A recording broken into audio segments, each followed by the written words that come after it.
Yeah, it's basically your run-of-the-mill GC. I did the wide body flares, painted it white, it used to be blue, put a cage in it, added some aero. That's about it, really. No other significant changes other than I decided that I got tired of the Subaru motor, put a rotary engine in it.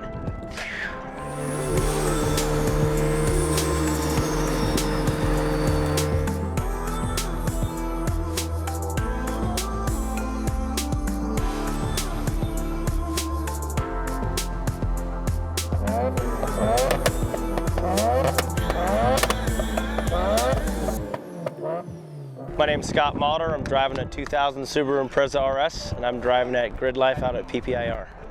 Kind of the inception was I was getting ready to go big with the motor build to continue on with the Subaru stuff. I was going to have to do a dry sump, and when you start adding up the cost of the parts and the installation and all that stuff for the dry sump, I thought, man, there's got to be another option for a motor that I could probably put in this thing that doesn't require a dry sump, at least not initially, and I can probably be just as competitive. And I thought about a Honda stuff. I thought about, I honestly thought about an H6 Subaru motor, and then it kind of just came down to something that revs really cool, sounds really cool, and has the potential to shoot a lot of flames, and the rotary is the only thing that does all that. So we started the project about a year and a half ago. A buddy of mine had a blown FD motor from his car, and he let me borrow it to do a mock-up. So we mocked it up, did a little bit of research. I wasn't going to do the project unless I could keep it all-wheel drive. That was the main goal. I wanted to be able to string out the transmission from because it's just a stock 6-speed 04 tranny, and I figured if I could hit 8,000–9,000 RPM, I would be able to get exactly what I wanted. And again, the rotary kind of fit the build on that. So got a billet adapter made to adapt the FD motor to the Subaru Trans, and the rest is history.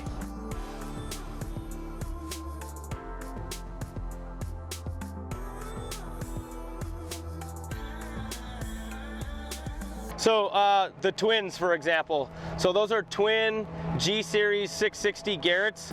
I wanted, again, to keep the wow factor going and something that's actually functional, right? I wanted it to kind of look like an RB or a Supra. They had to be staggered just right to give it that length, even though it's a super short engine. So went with the Garretts to do that. It's gonna have the cool surge sound in between, and make some crazy power.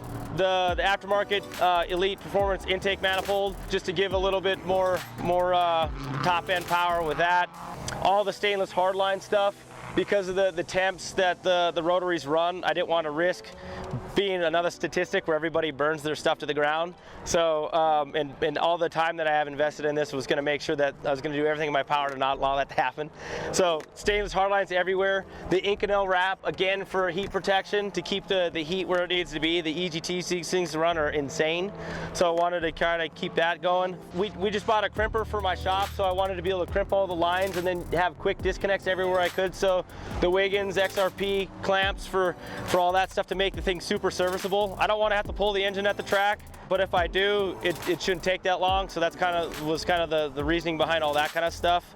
It's a manual rack. It actually has the same ratio as like a stock 07 STI, but it's a manual. So it's I've never done manual steering before, and when it's all-wheel drive and you're going up a bank and you're one-handed in between gear changes like here at PPIR, man, I gotta go to the gym.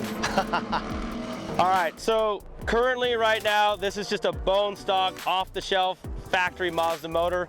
No porting, no nothing.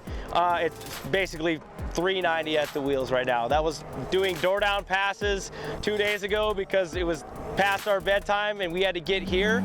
We're spinning it to about 8,000 RPM, and it makes about 350 foot-pounds of torque.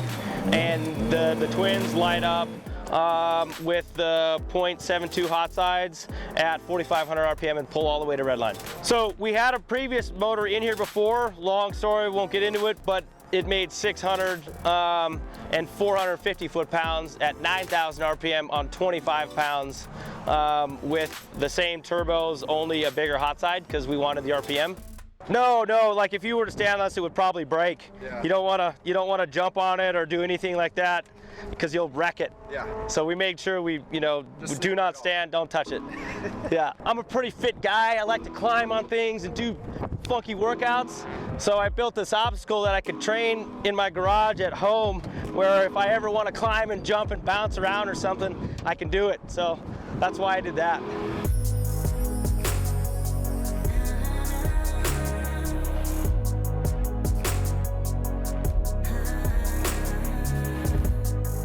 Yeah, diffuser, this is kind of like a work in progress. It's this funky material that we have that it's like a foam reinforced like wood foam core board.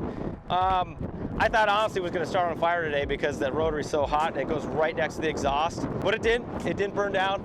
It's still going. So proof of concept, so far so good. I think we got to get our ride height down, get the suspension geometry corrected, and we'll have something that's going to actually be seriously competitive, so you guys better watch out.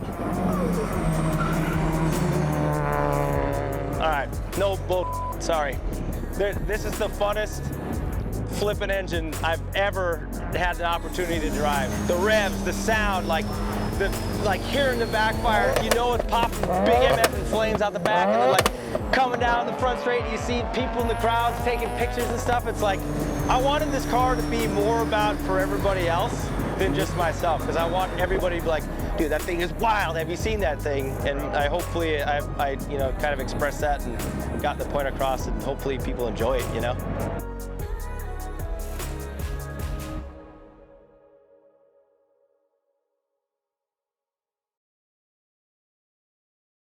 So if you could buy a new Subaru from the factory, would you buy it with a rotary or would you buy it with a boxer engine? Oh, I'd get rid of that frickin' boxer engine in a heartbeat and put like a 4-rotor in if I could swing it. That sounds like pure sex, are you kidding me?